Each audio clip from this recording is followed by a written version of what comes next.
দিনটা ছিল 27শে নভেম্বর। খুবই স্পেশাল একটা দিন আমাদের কাছে, কারণ ওই দিন ছিল আমাদের ফার্স্ট ইয়ার ম্যারেজ অ্যানিভার্সারি।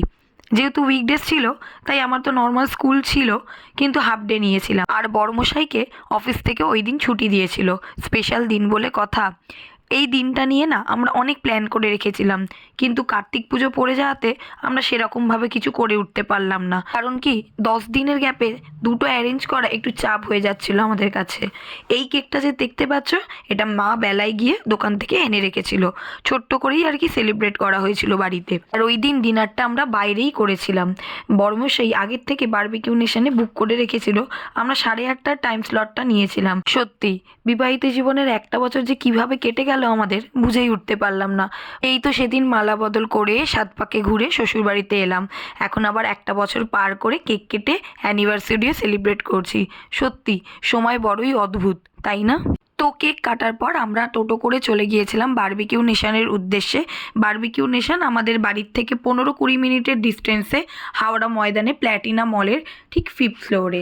বারবিকিউতে আমি আগেও এসেছি, কারণ আমার ফ্রেন্ডসরা আমাকে এখানে আইবুড়ো ভাত খাইয়েছিল।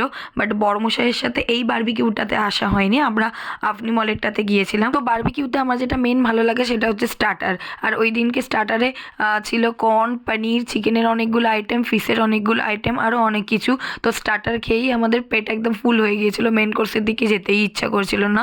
তাও আমরা অল্প অল্প মেন কোর্স নিয়েছিলাম। তো মেন কোর্সে ছিল চিকেন বাটার মশলা, তন্দুরি রুটি, এদিকে চিলি চিকেন, তারপর পোলাও, আর ওদিকে ছিল নুডলস, চিলি চিকেন, এদিকে সাদা ভাত, ডাল মাখানি, স্যুপও ছিল, ছোটো ছোটো কেকের পিস, আর এদিকে হচ্ছে গোলাপ জামা, আবার ফুচকার পাপড়ি চাটও কিন্তু ছিল। তো বড়মশাইকে বলছিলাম যে এত কিছু একটা জায়গাতেই নিয়ে অল্প অল্প আমরা টেস্ট করব। এদিকে আবার বিরিয়ানিও ছিল। আর এইদিকে দেখো, আমি প্রত্যেকটা আইটেম একটু একটু করে একটা প্লেটের মধ্যে সাজিয়ে নিয়েছিলাম। ওইদিকে বড়মশাই মেন কোর্স শেষ করে এদিকে আইসক্রিম নিয়ে বসেছে। আমাদের পেট এতটাই ফুল হয়ে গিয়েছিল, লাস্টে এইগুলোও আর যাচ্ছিল না, তাও টেস্ট করব বলে নিয়েছিলাম। এদিকে মা কি সুন্দর প্লেটে করে সাজিয়ে এনেছে, দেখতে কি ভালো লাগছে না? তো সব মিলিয়ে দিনটা বেশ ভালোই কেটেছিল। রাত্রি 10টার মতো বেজেছিল, আমরা ওখান থেকে বেরিয়ে পড়েছিলাম বাড়ি যাওয়ার উদ্দেশ্যে। তো চলো, আজকের জন্য টাটা। আবার তোমাদের সাথে দেখা হচ্ছে আবার নেক্সট ব্লগে।